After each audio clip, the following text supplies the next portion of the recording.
وأقيموا الصلاة وآتوا الزكاة واركعوا مع الراكعين.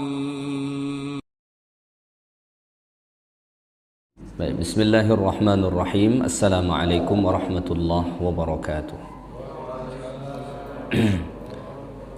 Innal hamdalillah nahmaduhu wa nasta'inuhu wa nastaghfiruh wa na'udzu billahi min shururi anfusina wa min sayyiati a'malina may yahdihillahu fala mudilla lahu wa may yudlilhu fala hadiya lahu.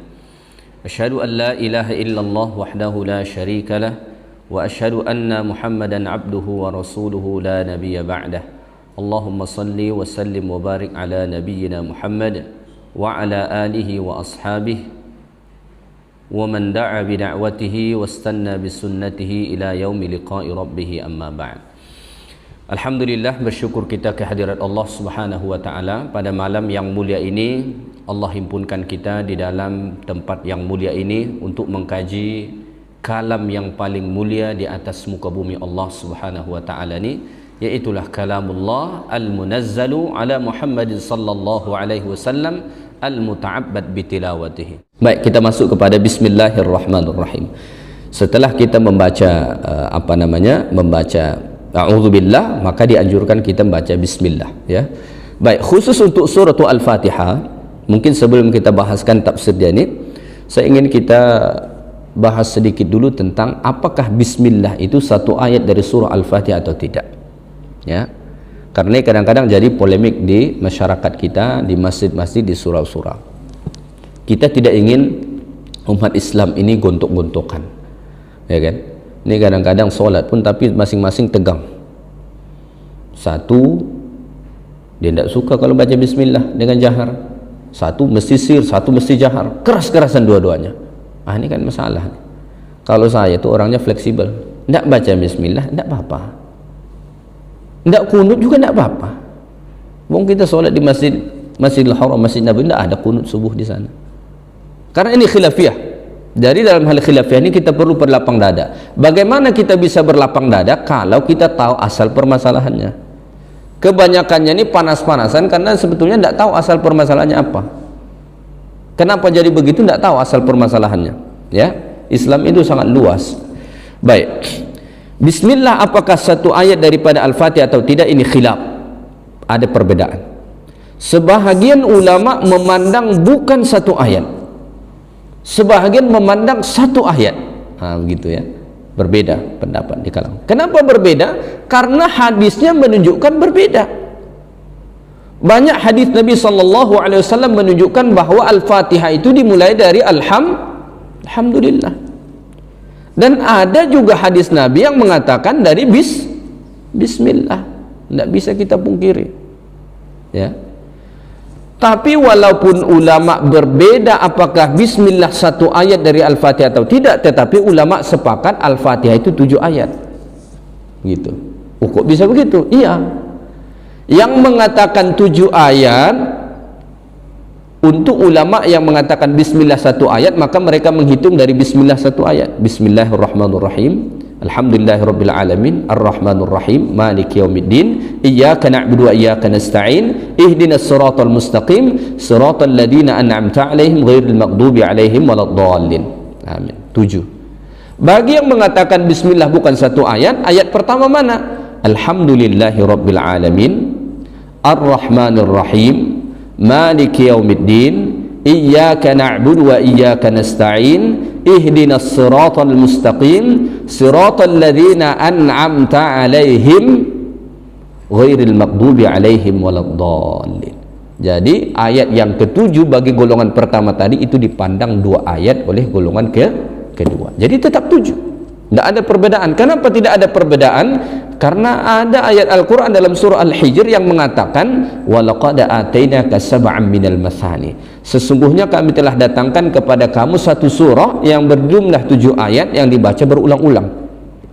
Allah langsung mengatakan sab'an, yang difahami ulama 7 ayat. Maka sepakat 7 ayat. Mana yang 7 ayat itu baru terjadi perbedaan pendapat, ya. Baik, kita lihat yang pertama dulu, yang mengatakan bahwa Bismillah itu bukan satu ayat daripada surah Al-Fatihah. Dalilnya banyak. Dalil pertama, Anas bin Malik radhiyallahu taala anhu. Anas bin Malik ni siapa? Anas bin Malik ni sahabat yang begitu dekat dengan Nabi. Anas bilang, khadimtu Rasulullah 10 sinin. Saya pernah jadi pembantu Nabi selama 10 tahun, kata Anas bin Malik. Jadi Anas bin Malik ini cukup dekat dengan Rasulullah. Anas bin Malik bilang, saya pernah solat di belakang Nabi, pernah solat di belakang Abu Bakar, pernah solat di belakang Umar, pernah solat di belakang Utsman, dan mereka tidak membaca bismillah, kata beliau. So jelas kan? Maka ini dalil pertama yang mengatakan bahawa bismillah bukan satu ayat. Dalil yang kedua mana lagi? Dalil yang sudah saya sampaikan minggu lepas. Qasamtu salata baini wa baini abdi. Aku bagi Al-Fatihah itu antara aku dengan hambaku bagi dua, kata Allah. Idza qala al-'abdu alhamdulillahi rabbil alamin, qala asna alayya 'abdi. Apabila hambaku membaca alhamdulillahi rabbil alamin, maka Allah menjawab asna alayya 'abdi. Hambaku telah hamidani 'abdi, hambaku telah memujiku. Dalam hadis itu Allah menyebutkan, dalam hadisul qudsi itu diawali dengan alhamdulillah, tidak ada bismillah. So itu antara dalilnya juga.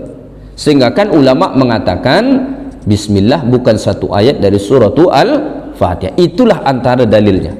Dan masih ada lagi dalil yang lain. Yang mengatakan bismillah mana dalilnya? Dalil pertama adalah riwayat dalam Musnad Imam Ahmad rahimahullahu taala daripada istri Nabi. Istri Nabi yang bernama Ummu Salamah. Istri Nabi kan dekat dengan Nabi itu. Jadi maksudnya bukan orang yang jauh juga yang meriwayatkan ni, orang yang dekat dengan Nabi, Ummu Salamah. Ummu Salamah ni dinikahi Nabi, janda dari Abu Salamah. Ya. Jadi saat Abu Salamah meninggal, Nabi ajarkan satu doa. Ya. Tapi jangan praktekkan ini pula, nanti meninggal suami kawan kita, meninggal suami kawan kita laki-laki, kita ajarkan ke istri dia. Tapi tidak apa-apa juga, halal-halal saja selama mampu kan. Nabi ajarkan doa kepada Ummu Salamah saat Abu Salamah meninggal. Apa doanya? Allahumma ajurni fi musibati wa akhluf li khairan minha. Ya Allah, berilah aku pahala atas musibah yang menimpa aku dan berilah ganti yang terbaik. Itu doanya saat meninggal Abu Salamah. Maka dalam hadis itu dikatakan Allah kabulkan doa yang dibaca Ummu Salamah ni, Allah beri ganti yang terbaik kepadanya, yaitu Rasulullah.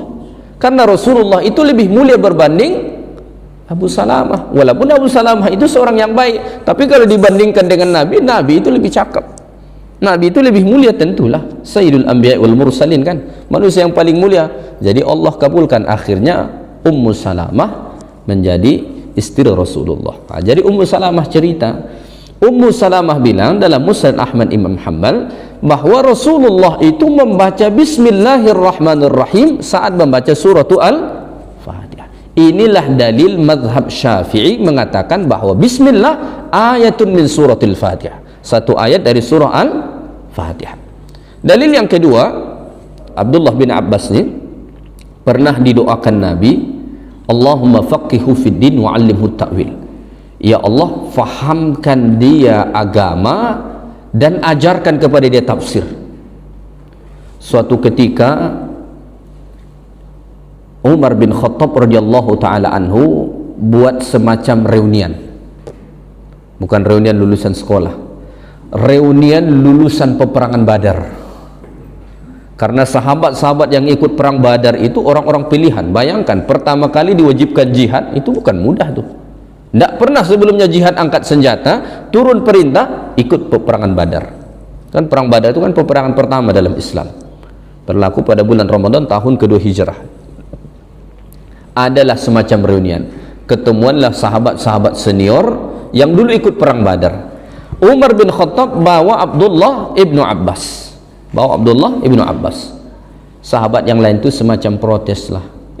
Umar, kenapa kamu bawa anak kamu? Kenapa kamu bawa anak kecil ini? Karena waktu itu masih kecil, Abdullah bin Abbas.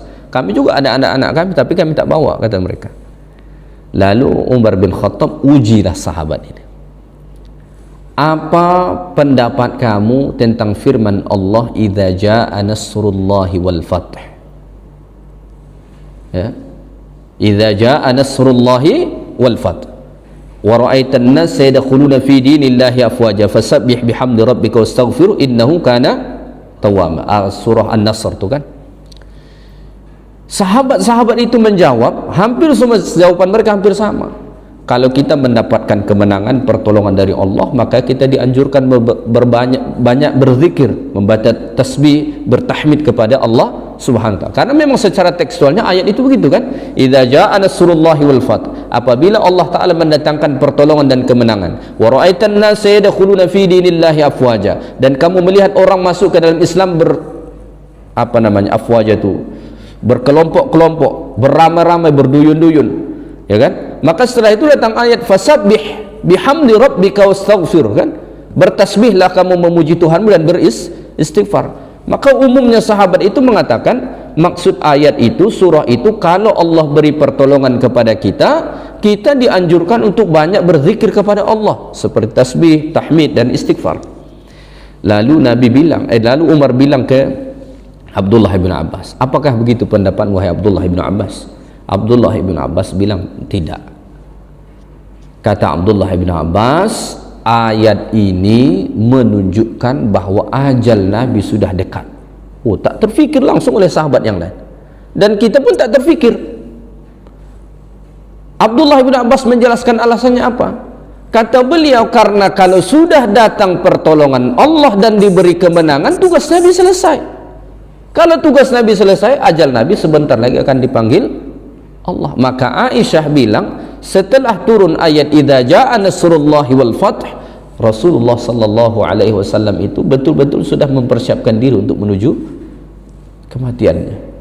Jadi begitu cerdiknya Abdullah bin Abbas. Jadi Abdullah bin Abbas ini meriwayatkan dalam Sunan At-Tirmidzi dikatakan bahwa Nabi juga membaca bismillah. Jadi artinya sama-sama ada dalilnya. Lalu apa yang penting bagi kita? Berlapang dada. Ya, karena hadis itu tidak selalunya satu. Saya kasih contoh lagi. Pernah tidak mendengar dilarang minum berdiri? Apa hukumnya minum berdiri? Boleh atau tidak? Biasanya kita dengarkan dilarang kan? Ya kan? Ya memang karena ada hadisnya. Tetapi jangan salah, ada hadis yang menjelaskan Nabi melakukannya. Nabi minum berdiri. Oh, itu kan kontradiktif. Ya kan? Itu kan kontradiktif itu. Nabi satu hadis melarang, bahkan Nabi bilang kalau kamu sudah terminum, muntahkan kembali. Di sisi lain Nabi pernah melakukannya sendiri. Jadi hadis-hadis yang semacam ini disebut dengan mukhtaliful hadis. Jadi kalau kita mengkaji hadis, ada satu mata kuliah itu namanya mukhtaliful hadis. Hadis-hadis yang secara zahirnya nampak kontradiktif, nampak berlawanan. Sama juga seperti kencing. Boleh tak kencing berdiri? Ada orang kadang-kadang tuh protes sekali, masjid itu kenapa dibuat tempat kencingnya berdiri? Kalau dia pun kencing berdiri juga di situ. Marah dia. Apa hukumnya kencing berdiri? Boleh atau tidak? Boleh. Walaupun tidak sunat loh ya. Kenapa? Ada memang hadis Nabi melarang, tapi ada juga Nabi pernah melakukan. Lihat kondisi. Ada orang kadang-kadang udah nggak bisa melipat kakinya nih. Orang-orang yang udah berusia atau yang sakit nggak bisa melipat nih. Kalau dia apalagi yang toilet yang jongkok tuh, kalau dia jongkok di situ bisa dia jatuh. Udah nggak bisa bangkit lagi.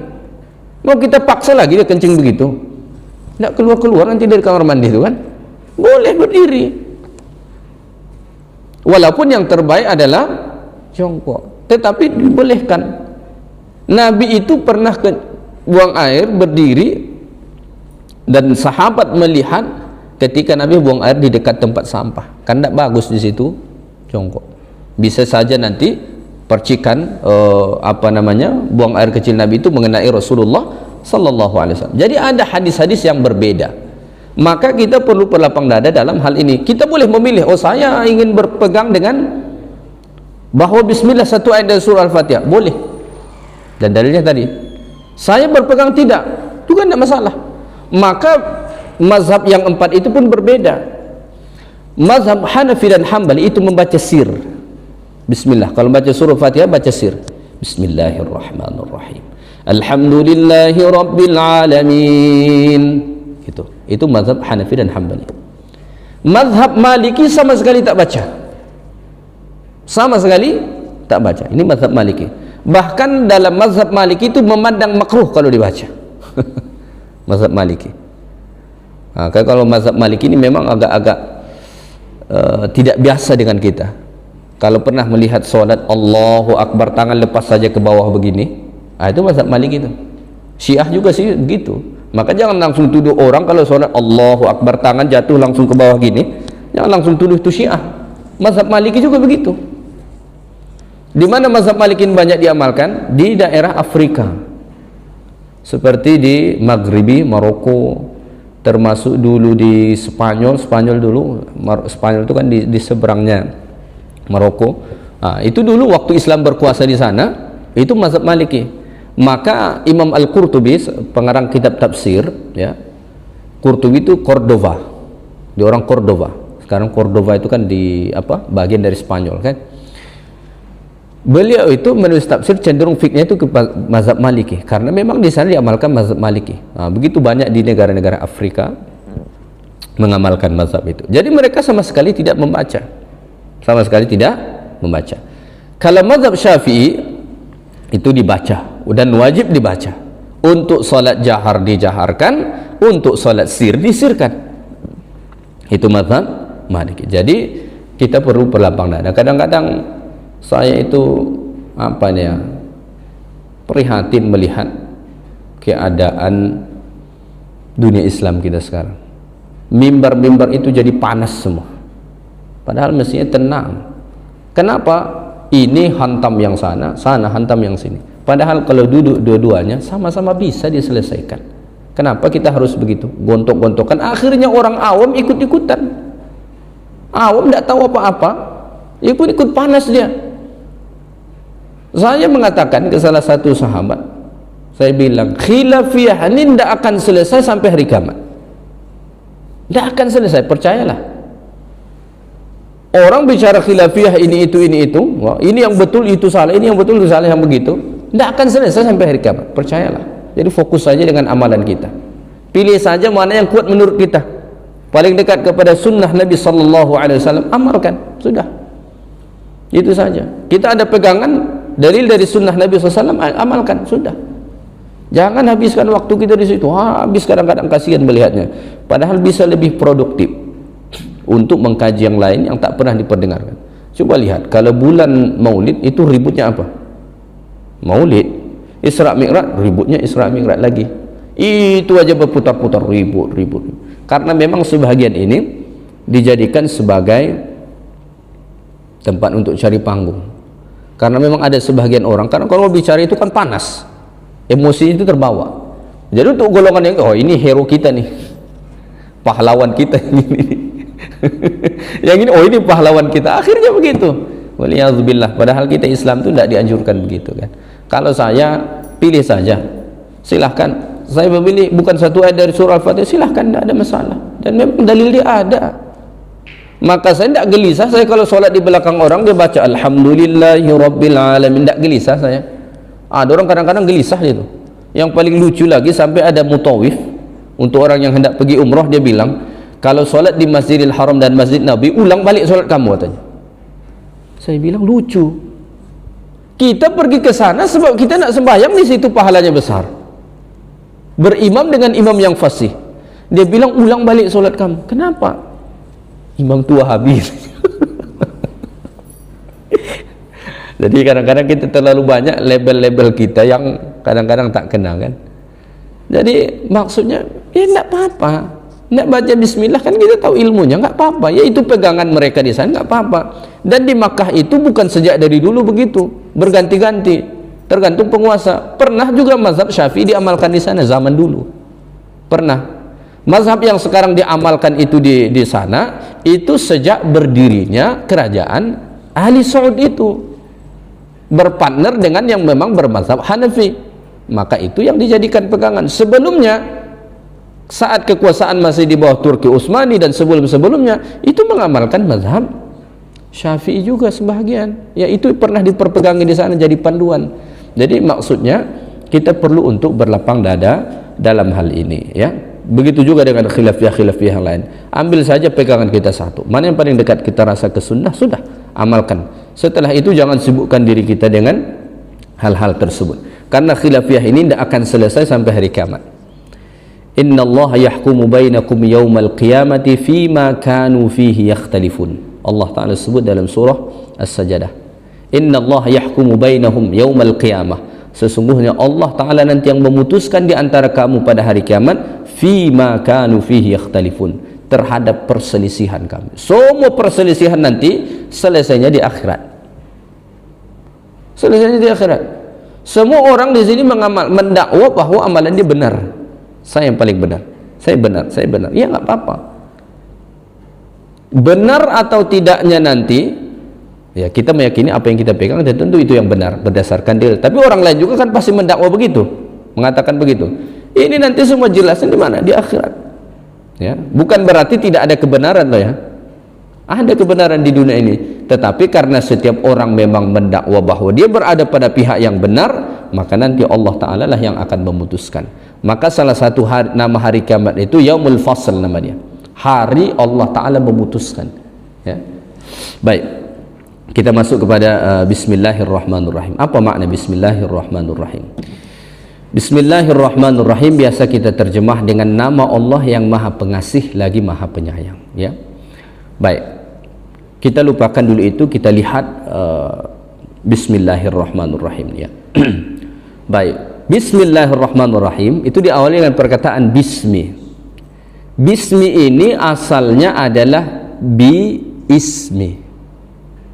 Bi ismi. Ba itu sendiri, ismun sendiri. Karena dalam tulisan bahasa Arab kan ba, ya, ba. Kemudian setelah itu ada hamzah, setelah itu tidak bisa disambungkan langsung ke sini kan. Maka susunan asalnya ini bi ismi. Ya, tulisan susunan asalnya bi ismi. Kenapa ia disatukan? Alasan yang umumnya disebut para ulama likathrati isti'maliha, karena sangat banyak pemakaiannya, sangat banyak penggunaan bismillah.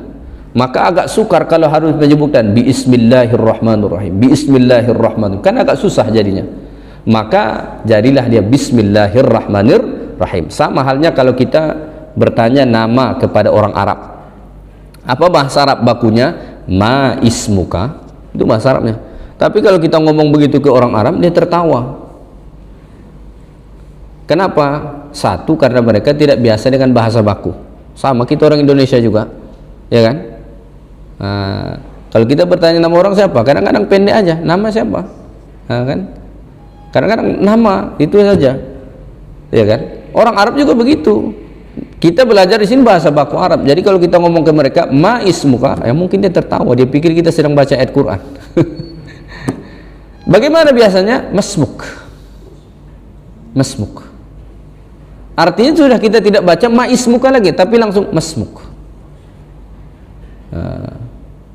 Siapa nama kamu? Begitu kan? Kenapa? Karena banyak penggunaan ini. Bertanya nama orang itu kan sering. Jadi tidak dibaca lagi, dia kan ma ismuka, sama dengan bismillah nih, tak dibaca lagi Bismillahirrahmanirrahim, tapi langsung dibaca Bismillahirrahmanirrahim, ya. Ada sebagian ulama mengatakan kemana larinya hamzah itu? Ismun tadi, ismun itu kan nama artinya, ba itu artinya dengan, ismun itu artinya nama, maka kita terjemah dengan nama, kan begitu. Mana larinya? Sebagian ulama mengatakan larinya itu yang dituliskan di awal bismillah itu, kalau lihat itu agak panjang biasanya sedikit tuh, kan? Agak naik begini. Sebagian ulama mengatakan larinya ke situ, ya. Bismillah. Baik. Ba di sini dari sisi bahasa kata para ulama ini disebut dengan ba lil isti'anah, ba untuk meminta pertolongan. Isti'anah itu artinya meminta pertolongan. Artinya saat kita membaca bismillah dengan nama Allah, itu kita sedang meminta pertolongan kepada Allah. Ya. Dengan nama Allah, musta'inan billah. Jadi bukan sekedar dengan nama Allah yang Maha Pengasih lagi Maha Penyayang, bukan sekedar itu. Dengan nama Allah kita meminta pertolongan. Jadi ba di sini disebut dengan balil isti'anah. Ya. Ba untuk meminta pertolongan. Maka Nabi menganjurkan kullu amrin ribalin la yubtada'u fihi bismillahirrahmanirrahim fahuwa aqta. Nabi anjurkan kepada kita setiap kita hendak melakukan segala sesuatu awali dengan bismillah. Kenapa? Karena kita butuh pertolongan Allah dalam semua aktivitas kita. Jadi bukan sekedar kita menyebut dengan nama Allah, sebenarnya kita saat itu sedang meminta tolong kepada Allah Subhanahu wa taala, ya. Baik. Kemudian para ulama mengatakan sebenarnya sebelum perkataan bismi itu ada kalimat kata yang dibuang. Kenapa? Ini kalau dari sisi bahasa Arabnya, bismi ini jumlah jar majrur nama dia. Dalam bahasa Arab ini tak boleh diletakkan pada awal kalimat, ya, karena dia ini sebagai pelengkap sebenarnya. Maka oleh karena itu sebenarnya ada perkataan yang dibuang sebelumnya. Perkataan apakah itu? Tergantung aktivitas yang hendak kita lakukan. Misalnya kita hendak membaca, kita baca bismillahirrahmanirrahim. Kita mau membaca buku misalnya nih, kita awali dengan bismillah. Maka perkataan yang dibuang sebelumnya itu perkataan aqra'u, aku membaca. Maka jadi makna bismillah itu aku membaca dengan menyebut nama Allah yang Maha Pengasih lagi Maha Penyayang. Kalau kita mau makan, maka perkataan yang dibuang itu apa? Akulu, aku makan. Nabi kan mengatakan apabila kamu hendak makan, samillah wa kul biyaminik, baca bismillah dan makanlah dengan tangan kanan. Maka perkataan yang dibuang sebelumnya adalah akulu, aku makan dengan menyebut nama Allah. Kalau kita mau jalan, aku berjalan dengan menyebut nama Allah. Kita mau bekerja, aku bekerja dengan menyebut, disesuaikan dengan aktivitas yang hendak kita lakukan. Maka ada sebenarnya kata kerja yang dibuang sebelumnya tak dinampakkan. Kenapa tak dinampakkan? Salah satu hikmahnya supaya nama Allah yang pertama dituliskan di situ untuk mengambil keberkahan. Karena dalam bahasa Arab itu ada kadang-kadang yang tak dituliskan, tapi dari sisi makna ada bagi orang yang faham. Saya kasih contoh misalnya ayat Al-Quran dalam surah Al-Baqarah, ya, wa idza sa'alaka ibadi anni fa inni qaribun ujibu da'watad da'i idza da'an. Idza da'an, kalau dilihat dalam Al-Quran, idza da'an ada nun di situ, itu dibuat baris kasrah. Idza da'ani, begitu. Itu sebenarnya ayat yang ada dibuang huruf. Setelahnya itu sebenarnya susunan asalnya itu ada huruf ya yang dibuang. Susunan asalnya itu idza da'ani. Ni-nya itu panjang 2 harakat. Kalau dituliskan dengan aslinya, ya. Dari mana kita tahu? Dari maknanya. Apabila ia berdoa kepadaku, kunya itu, akunya itu iya, tapi tidak dituliskan. Maka ada istilah dia al-hadzab, yang tak dinampakkan, tak dituliskan, termasuk pada bismillahirrahmanirrahim ini, ya. Jadi itu disesuaikan. Maka supaya kita paham bismillah itu sesuaikan dengan aktivitas yang hendak kita lakukan tadi, ya. Baik, bismillah dengan nama Allah. Di sini disebut bismillah. Langsung disebut Allah. Tidak disebut bismillahirrahman, bismillahirrahim, bismillahmalik, bismillahquddus, bismillah dan bismil yang lain. Padahal kita tahu bahwa Allah itu mempunyai banyak nama. Kenapa bismillah? Karena Allah itu ismul zat, nama kepada zat Allah Ta'ala. Nama kepada zat Allah Subhanahu wa Ta'ala, ya, yang mana semua nama-nama Allah yang lain itu bergantung kepada Allah ini. Maka kalau kita melihat Asmaul Husna dalam Al-Quran misalnya, itu pasti diawali dengan Allah. Tidak pernah itu diawali dengan nama Allah yang lain. Pasti Allah Ta'ala dulu, ya, pasti Allah. Itu satu. Yang kedua, kata para ulama, kalau kita sebut bismillah itu seolah-olah kita sudah menyebutkan semua nama-nama Allah. Berbeda kalau misalnya kita sebut Bismillahirrahman, maka yang kita sebut itu hanya nama Rahman saja, yang satu itu. Tapi kalau kita sebut Bismillah dengan nama Allah, itu seolah-olah kita sudah sebut nama Allah Ta'ala yang lain. Kenapa? Karena nama-nama Allah Ta'ala yang lain itu semua disandarkan kepada Allah, kan? Maka dikatakan walillahi asmaul husna, bagi Allah ada nama-nama yang baik.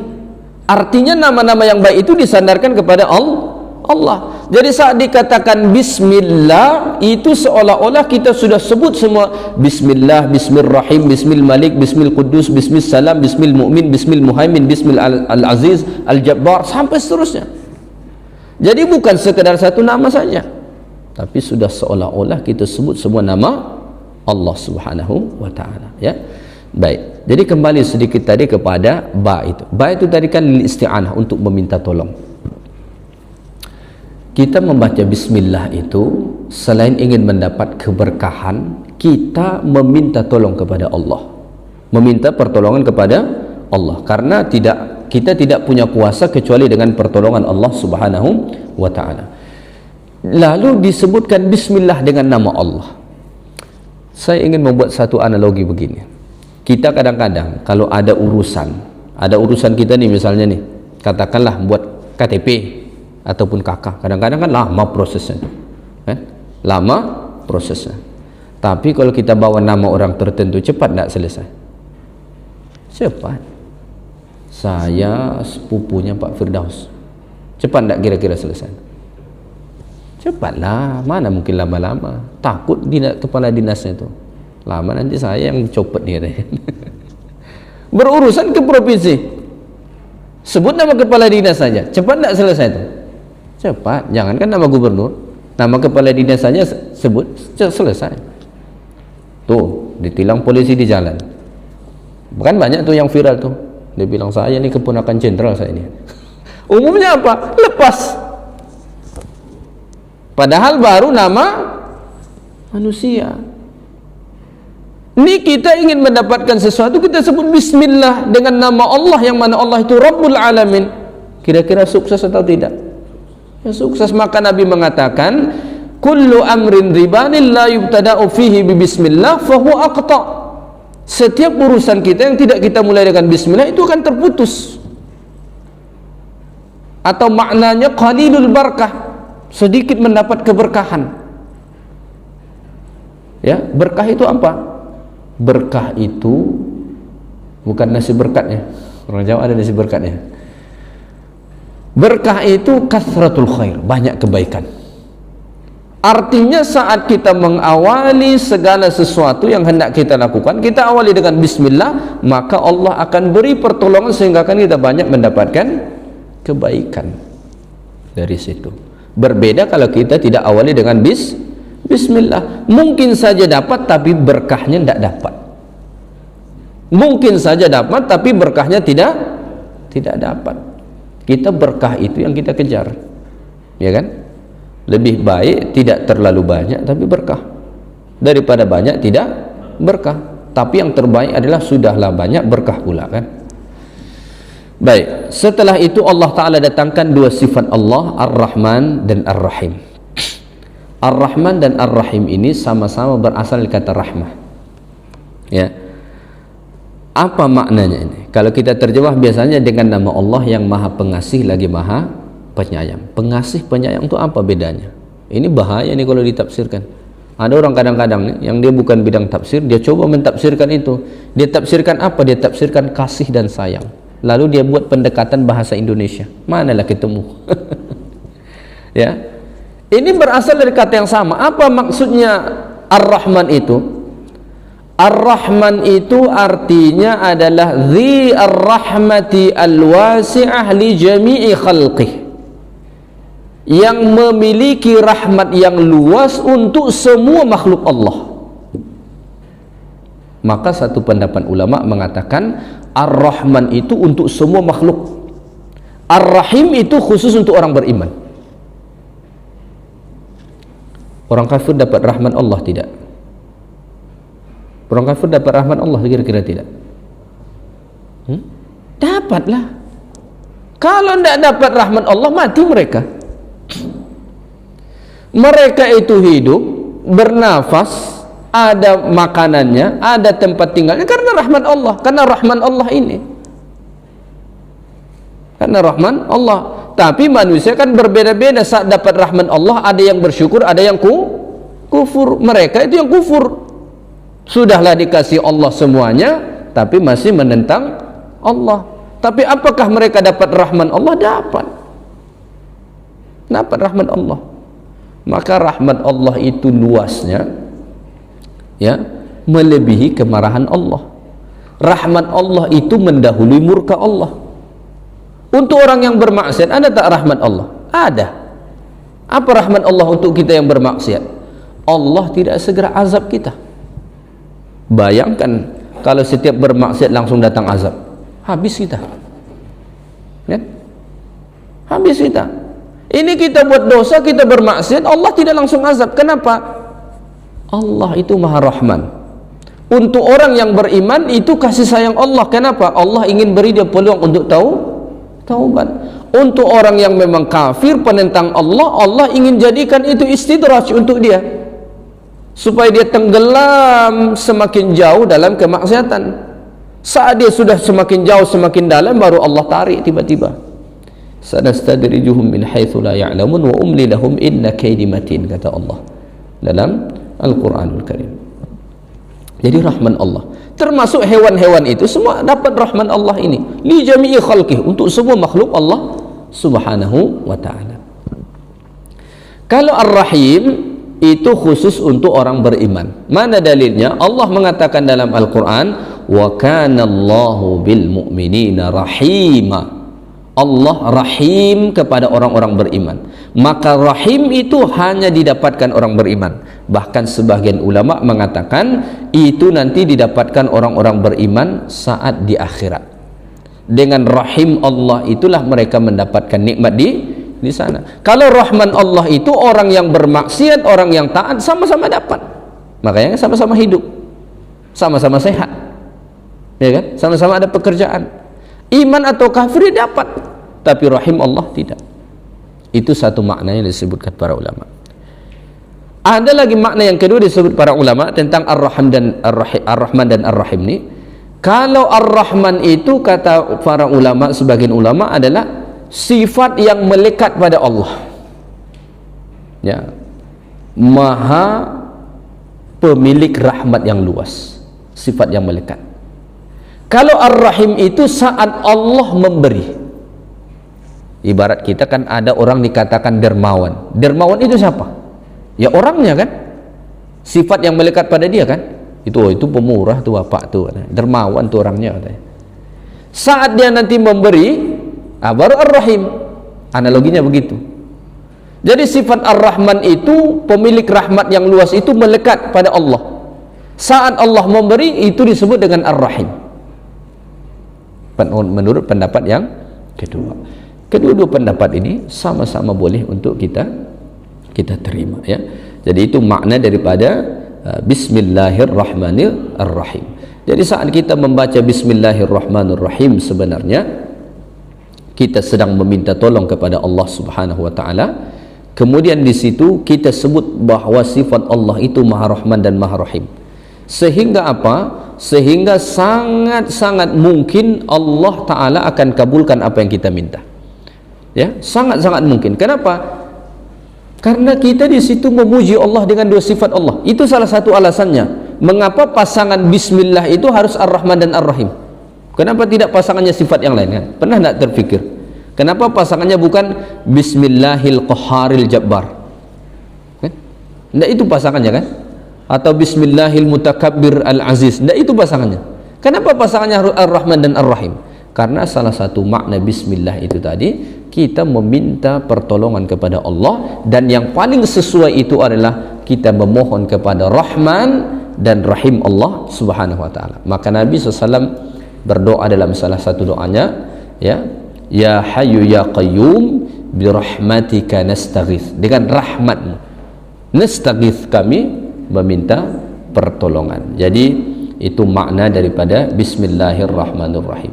Sepertinya waktu kita sudah habis ya, sudah 1 jam. Jadi saya pikir itu saja dulu untuk malam ini. Insya-Allah pada kuliah yang akan datang kita akan masuk kepada ayat alhamdulillahirabbil alamin sampai nanti ayat-ayat seterusnya insya-Allah daripada surah Al-Fatihah ya. Baik, yang baik daripada Allah Taala, segala yang kurang daripada saya mudah-mudahan bermanfaat untuk kita semua. Subhanakallahumma bihamdik, asyhadu an la ilaha illa anta, astaghfiruka wa atubu ilaik. Wa sallallahu wasallama ala nabiyyina Muhammad.